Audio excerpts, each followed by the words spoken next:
Hey guys, welcome back to another Spectate gameplay. It has been a hell of a long time since I've done a Spectate on YouTube, but my goodness, oh my goodness, I just needed to show this guy off. I needed to show this guy in this game specifically, like, oh, okay, I'll just head right into it, guys. We're watching someone called Bo, okay? That is this guy right here, the Talia, the jungler. Now, if you don't know who Bo is, he's a professional League of Legends player. Okay, he's Chinese, and he was playing in the LDL, which is like the farm league for the LPL, which is the top Chinese league. So he's playing in like the LDL. Really promising player.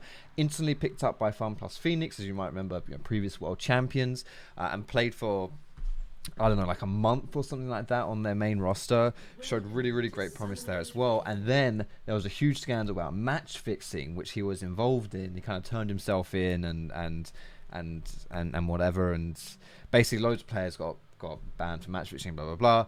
Bo got a ban for like 6 months, I think it was. But either way, it's kind of tarnished his reputation in China, and he's now part of Team Vitality in the LEC in Europe. He hasn't actually, as of making this video, he's not played yet, but he's in Europe, they're waiting on his visa, blah, blah, blah, blah, blah. So basically, this up-and-coming young star, this Chinese guy, who is tearing through Challenger solo queue right now. Like, absolutely destroying it. Like I'm talking, like, apdo levels of tearing through. Like, he's come over here and he's just taking a dump on everyone. And this game right here is in Challenger, and it's one of the most dominating solo queue performances I have seen, like, ever. Genuinely. Now he's playing Talia on this patch. Talia's really strong right now, and pro players love Talia because of her early game proactivity. Let me quickly show you her Talia's runes, his runes. That's his runes and skill order up there. Pause the video real quick if you want to take a cheeky look at that. Yeah, let's just watch this and just see what he does, because his pathing is ridiculous. I mean, yeah. So first things first, how we're starting off here. I need to probably help if I click in the screen here. First things first, you can see both teams have kind of gone for a handshake invade. It's something you kind of just do at a high level, like professional, not professional, obviously, solo queue. Something that you do. You can see both teams have done it. They're both going to take red into chickens and then dip out. In your solo queue games, this probably won't happen. So just go to your your own jungle, whatever. Prepare yourself for an invade, all that stuff. But you don't need to worry about doing anything like that. But then he doesn't go for his blue, instead goes for Grom. But look at this. You can see how bot lane's already fighting here. And Bo is going to finish off his Gromp and then instantly run on down.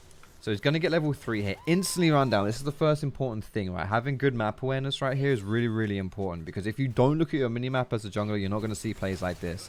It's really important to make plays like this. Talia, one of the reasons why she's so strong is because you can throw your E down on champions that are going to jump away from you. And then it just stuns them. It's absolutely disgusting. It's why one of the reasons, if not the main reason, why she's so strong right now. And you can see when you got red buff as well, your auto attacks do a lot of work. So Bo knows this. Right at the end, just a little thing he does as well. He jumps into the bush to drop minion aggro because he's really low on health.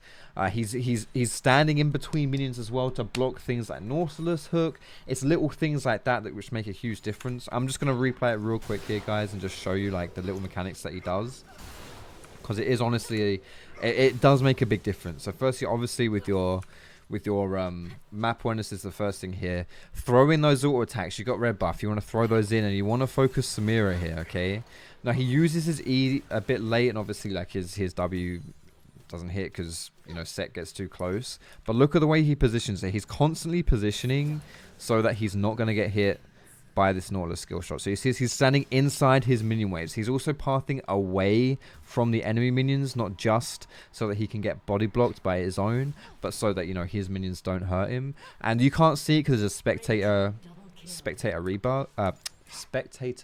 bug, like a replay bug.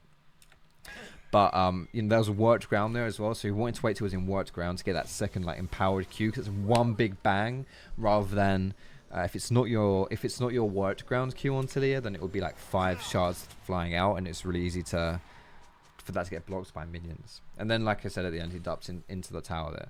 But like, first things first, obviously if I was going to show you a game where he's dominating, you're going to see him get kills early, but keep your eyes peeled on the minimap for plays like this. It's really, really important. And look at this as well. He doesn't even wait until he's full health.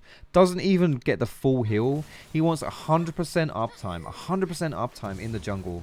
He knows he doesn't necessarily need it either. He uses the workaround there as well to get that 3-second stun on the jungle minions, which is jungle monsters, I should say, which is new in this patch.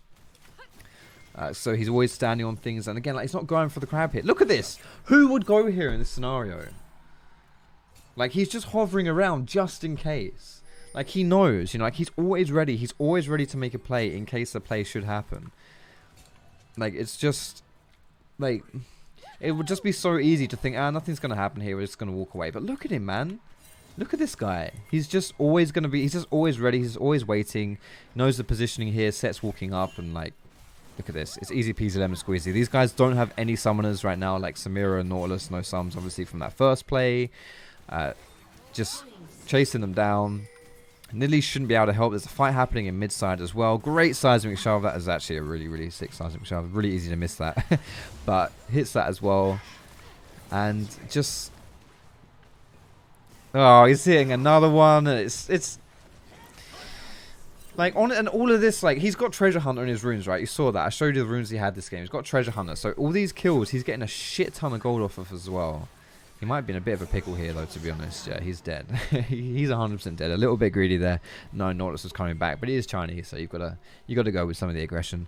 His first recall as well with that Dark Seal is pretty common, so that you can start stacking up and, you know, making some things happen with those like Magi stacks. If you can get some bountiful stacks and stuff, like, it's all good stuff.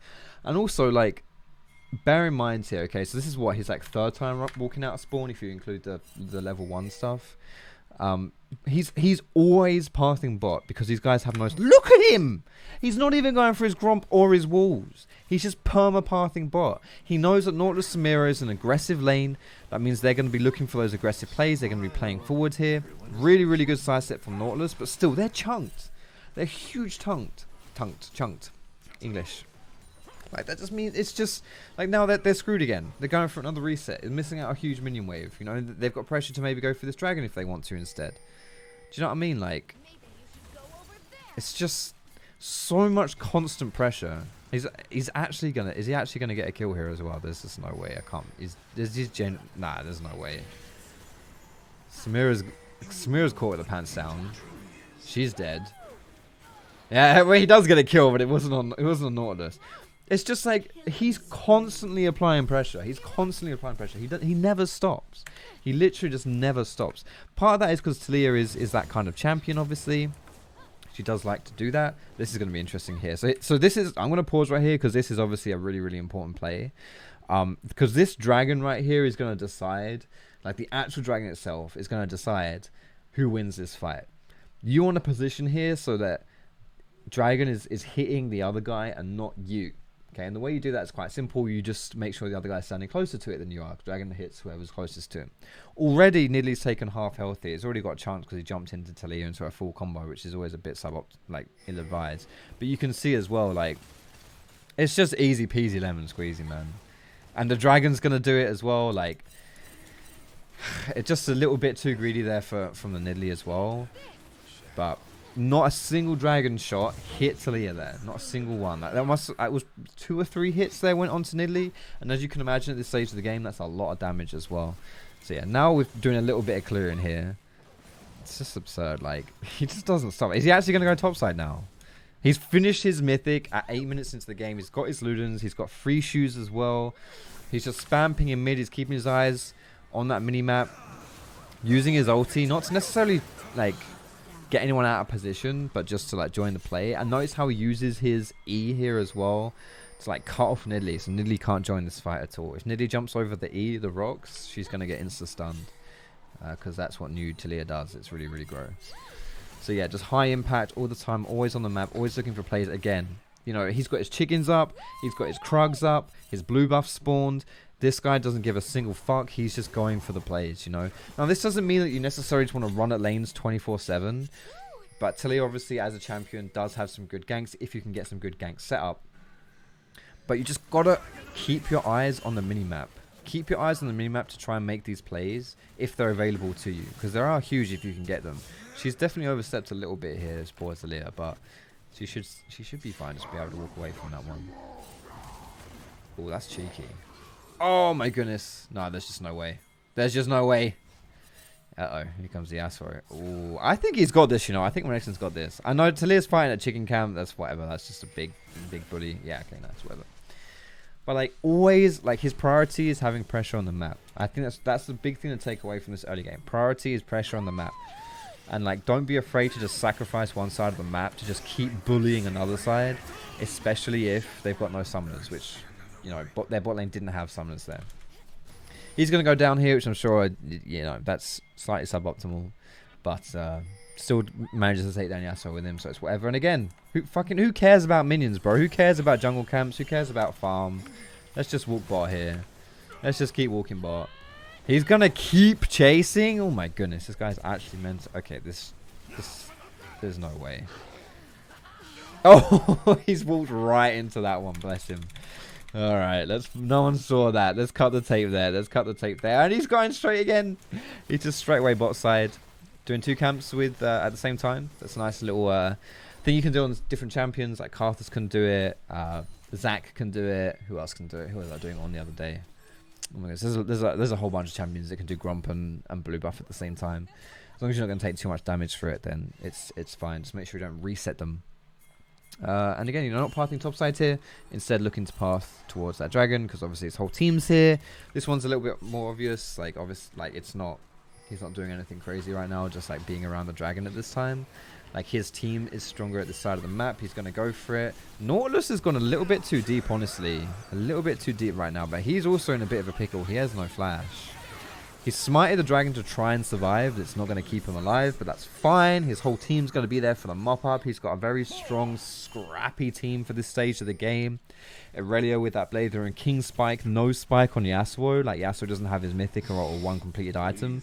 So Irelia's huge. And set support at this point in the game as well is just really, really strong. You've got to be careful though, and you saw the weakness right here of Talia. Is like, yes, it's so easy to get caught out of position. If you don't have your flash, especially, you're just a sitting duck. Really, you've got to sit back and play it cool. And in this game, he's past few deaths, he's just not done that, and he's being punished for it. He's bought a stopwatch as well, so this is interesting. Keep your eyes on this stopwatch. Having a stopwatch early on into the game means you can make like a really ballsy play, basically like that last play that we saw. You can go for a play like that and actually just get away with it and not be punished for it. He seems to have good timers on summoners though. Like he knows when people's summons are coming up and down, because like ganking people with no flash, it might sound obvious, but oof, he can't get something here surely. He does so much damage though. Look at this shit, dude. Ganging people with no summons is 10 times easier, especially on Talia where you're skill shot focused. If you're trying to gang someone who's got flash up, like it's so easy to dodge up. Oh my god, he's flashed in. Oh my god, he's fucking crazy, dude. This guy is crazy. He's getting TP'd on though. That's on, right? He wants the tower though. He doesn't give a fuck. He wants the tower. He's gonna get it as well. Oh, I think he may not have wanted to shove him that way though, to be honest. Ouch. So he got the tower though. I think that's definitely worth it. I can't believe he flashed into Nidalee for that. That play right there alone. Like obviously you get Nidalee, and there was a shot down there too, but you get Nidalee, and it sets you up to take the tower too. Like just aggression, big aggression there, but also knowing your limits as well. Like that's why people say you should always play like your best champions in solo queue, because little plays like that, you know, they're things that you would do on a champion you're familiar with and not on a champion that you're not so familiar with. And why, like, yeah, just like specializing in your champion pool is also a good idea. Again, just keep your eyes on the mini-map. Like, he doesn't give a fuck. This guy's just like, jungle monsters, don't care. Just gonna go running down. Just gonna go running down this one right here. He knows, like, there's a lot of, it's a tumultuous bot lane. There's a lot of action, and also like, I'm gonna rewind real quick here to when she was dead. Like, so she's dead, and she's thinking of a play to make right here, because you would think like, okay, there's heralds here, maybe we want to go for that play right now. Dragon's not spawning for a little while. Like, I can't actually see dragon timers on the spectate, but it's not up for a little bit here. But she doesn't give a fuck. She does not give a fuck, you know? Like, she can just see that there's like the positioning of these guys, like their pings coming through. Like, they know bot lane's setting up for this play. They know the enemy bot lane's setting up for this, and so she's got to be there, you know? She's got to be there in preparation for this play. And there it is. Like, you know, just again, having that awareness of the minimap, so you can see like the enemy team, oh, they're moving down bot side. Like right there, you don't necessarily have to just look at your map and see, oh, our bot lane's fighting, I'm gonna go there and mop this up, which is what happened for like her first 2 kills. Instead, this time around, she's like, oh, they're setting up for a dive here. You know, they walked up, they got some vision down as well. Like the blue team, you know, that they were setting that up, and we saw like Yasuo and Italy were looking to make that play. So she's just like, okay, I'm just gonna bomb it down bot, and I'm just gonna be there. You know, I'm just gonna be there. Like I don't wanna hang my team out to dry here. And right now as well, like with her, she's moving with her solo laners here too. So she's creating that pressure in the enemy jungle right here, not going for that herald straight away, but instead she knows, like she sees that her solo laners here are pushed up in the enemy jungle. So what's she going to do? She's going to go in the enemy jungle with them. If something happens, she's going to be there to protect them. She's going to be there to make a play. Oh my goodness. That right there, by the way, is why Talia Renekton is such a disgusting combo. Empowered stun on Renekton into seismic shove is really crazy. You didn't... Well, Ornn didn't actually get shoved because he would use his unstoppable, but... Yeah. Dude, what is... Bro... He's just so crazy. Like, he's just so bloodthirsty. He just perma wants to kill the enemy players. Like, he doesn't give a fuck, does he? Holy shit. Alright. Build-wise, though, we've got 3 rounds at 17 minutes, as you do. He's gone for... So, this build right here, this is a triple pen build. Really, really good on AP carries. If you know, if it suits your champion. This is so good versus squishy team comps. So, you get Illusions, which gives you Magic Pen from the Mythic passive.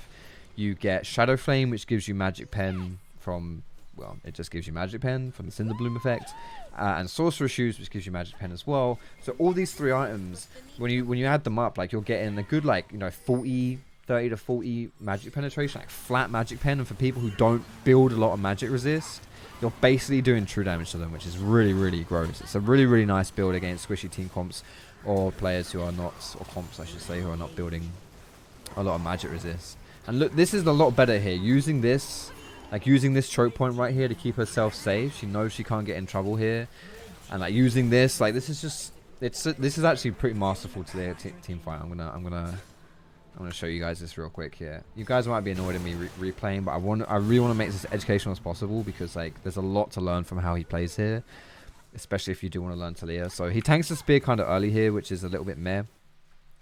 And throwing out all your abilities right there is not ideal. But this is what's important here. So he's going to get ulted from Nautilus right now. And what he instantly passed backwards. He runs away. Now this is important because at this point in the fight, like he's got to be standing behind his front line. Obviously, stand behind your front line, right? So you've got to be positioning between... you want to have like, you're here, enemy team's here, and you always want to have a bit of a buffer zone from like for your teammates to try and like soak up hits and stuff, which is what's going on right now. So once you've survived the Nautilus ulti and the Ornn ulti, like there's not really a huge amount for you to be afraid of. You can just run around willy-nilly, do what you want, right? And so she is going to tank both those two. It's going to be really annoying, whatever, but those are down now. She can be kind of a lot more aggressive. Now this is the spear I was talking about, which isn't ideal to hit, but still. Like, she just throws out her E. Like, this Talia E is just so broken right now. It's so strong because, like, if you walk through this, if you dash through this, you just die, basically. Like, you take a bunch of damage and you get stunned. It's so gross. It's so gross right now. So just throw it towards the enemy and you've created another choke point. Like, basically, the only way you can attack Talia right now is through here. It's through this part of the map right here. And, like, it's not happening. It's just Ornn. It's not going to happen. So Nidalee's dead, and once Nidalee dies, that's like the main thing. Like again, he's pathing backwards. Watch him constantly path backwards here. Like he's not getting too greedy. And then when he realizes, you know, okay, like he's using the terrain to help him, and he realizes he's got an opportunity, a cheeky little sidestep there as well, away from the Nautilus hook. He's just gonna keep it going, and then it's GG at that point. You know, it's important that you recognize. Well, it's important. Oh, okay, and he gets a pentacle as well. Okay, bloody hell. Fuck me, man. This guy is just it's just mental. It's third dragon too. Like, I was gonna say, like, I was trying to be all, like, smart guy and stuff and be like, yeah, like, you gotta you know, recognize what can catch you out of position, like where the threats are coming from and all that stuff. And nah, he's just gonna get a fucking pentakill.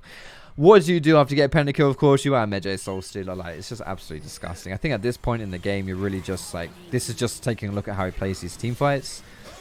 He just stands back, throws out his shit. And when he doesn't stand back and gets caught, like, exactly the opposite of that last team fight. The exact opposite of that last team fight. That last team fight, the threats came through, the Nautilus Ult and the Ornn ulti. Once he dealt with those, he was able to step forward. This time, the threats came through, and there was follow-up from the enemy team. And what happens? He's just dead. You know? It's always got to be careful with how you navigate that. It always makes it a bit difficult. But yeah, fuck me, dude. This guy is just going off on one. He's actually now just head-hunting this Samira. He knows he can kill her. Does he? Dude, he's actually going for it as well. Fuck me. If he... Oh! No! Holy shit. He, like, trapped her right there as well. He trapped her. Holy shit. He's got to be a bit careful, though. She's dodging a lot of skill shots. If she jumps on top of him, he's actually screwed. He's in a lot of trouble here. Nice. Gets that cheeky little Zhonya's play right there. That's something you can do because you're just so far ahead of the enemy. Like, Taliyah should not be able to beat Samira in that context, really. But he's just so far ahead. And once he's dead, like... Yeah, once that guy dies, it's pretty simple, right? Like, you just head towards that barrier. You now force the enemy team into a bit of a rough spot. Any of these face checks here. Taliyah excels in situations where the enemy team face checks into her.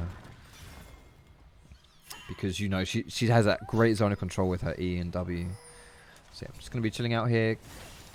Now she's catching up on a bit of farm. The farm that she did not do early on into the game. That's just... I don't know why I'm spectating like an utter noob here, but... Yeah, I mean, at this point, you're just chilling, right? Like, you gotta... You don't want to be the first one face checking. You can get caught out really, really easy by the enemy team. It wants to be Renekton or Set going for those face checks. Not the Taliyah. So she just stays back, chills out a little bit. If we take a look at the vision as well, like, you don't have great vision right here, so you got to be careful. But Dragon is spawning soon. It is your ocean, your Cloud Soul. You don't want to lose this Nash for free though. Like, I don't think they know if they're on Nash. They are on Nash now. Does she have her ulti up? Yeah, Taliyah's got ulti up. So here we go. Watch how she uses her ulti here, because this is one of the great things of Taliyah as well, is using your ult to trap people, like to create extra terrain. Although, as I say that, of course, we might not see it because we've peeled away from Baron. Nautilus is just insta-dead, dude. Like, he's gone way too far forward. Good focus, though. There we go.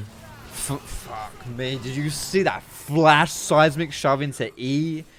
What the shit was that? Jesus Christ, bro. And now he's going to use his ult to chase. He doesn't even use it for terrain, man. He doesn't care. He does not give a crap, man. He just... Jesus Christ. This guy's so... I've never seen someone use flash so aggressively on Taliyah. Like, considering how Taliyah plays, right? Considering how Taliyah plays and Taliyah's weaknesses, right? The thing is with her is, if you don't have flash, you die so easily. You get caught out of position so easily. He's done, like, this has not been like perfectly played as far as keeping himself alive goes or anything like that. But like, considering that the only thing you have to protect yourself is your flash, he's used it so aggressively this game. It's absolutely absurd. And again, as we're saying, like, well, excuse me, I'm losing my voice. People who don't have a lot of magic resist, people who don't have a lot of magic resist, like, you just do so much damage to them. You do so much damage to them. Yeah, we'll take that one too. Oh, he's going for more. He's not done. That's just ridiculous. Alright, I'm just going to skip forward here because I think at this point the game is kind of done. So, yeah, it's just a bloodbath from this point. He's just farming up KDA. He's just killing people. But yeah, man, Bo is just honestly something else. Like, he's, like I say, he's not been able to find his, like, starting point in LEC just yet. He needs to get his work visa. But he's sick. He's actually sick, and I don't know whether I actually feel like, stylistically speaking, he might not be a great fit for Vitality. But yeah, I think that either way, it's going to be a lot of fun to watch him play. He's quite clearly very talented, and this is a good game that I'm highlighting here. But like, he's got like a 70% win rate. Like, he just shits on everyone basically. It's just gross. Like, and to be honest, I have learned, like, from this from this game specifically, from me as a jungler, like I've definitely kind of like it's quite interesting just how much he doesn't like. He just goes for people. Like he doesn't care. He doesn't care about, you know, jungle monsters that much at all, does he? Like especially early on, like he goes for the plays and then he sits. So like, not only does he just not necessarily care too much about jungle monsters early if he doesn't have to, but also he sticks on the side of the map which he knows he can get plays happening. So in this game it was bot side because they, you know, Samira and Nautilus didn't have flash. Samira and Nautilus were playing really aggressive. You also got good ganks up his set as well. So she knew things would happen and she just made it happen. And also just something I wanted to showcase as well, because you guys can't see the post game stats right here, but let me tell you, like when I say this was a 1v9, so let me tell you the damage totals here. Okay, so Set did 8,000 damage, which is fine, you know, he's a support, whatever. Jin did 12,000 damage. Irelia did 18,000. Nasus. Renekton did 22,000. Talia, our boy Bo, did 55,000 damage. Now, I'm not that great at maths, but if you add up everyone else's damage, you get to around 60k, right? Where's my... There you go. You know, if you exclude the support, he did more damage as top, mid, and ADC combined in that game. I know it was a bloodbath, but still, he was very much the conductor of that bloodbath train. Like, that was absolutely gross. On the enemy team, Ornn had compral damage to Nasus. Oh my god, to Renekton. Holy crap. Yasuo did like 10k more damage than Irelia. Samira did 5k more than Jin. Like, the enemy team, it looked like that was a ridiculously one-sided game, but the enemy team was actually giving it way more than his team was. He was just absolutely disgusting. Anyway, that's all I want to show you guys for today. I appreciate you guys watching. I hope you enjoyed. Subscribe, like, all that lovely business. Yeah, let me know if you want to see some more spectates as well, because fuck me, dude. I would love to learn more from this guy, and if you guys want to learn with me, then that would be cool. Have a fantastic day, and I'll see you in my next video.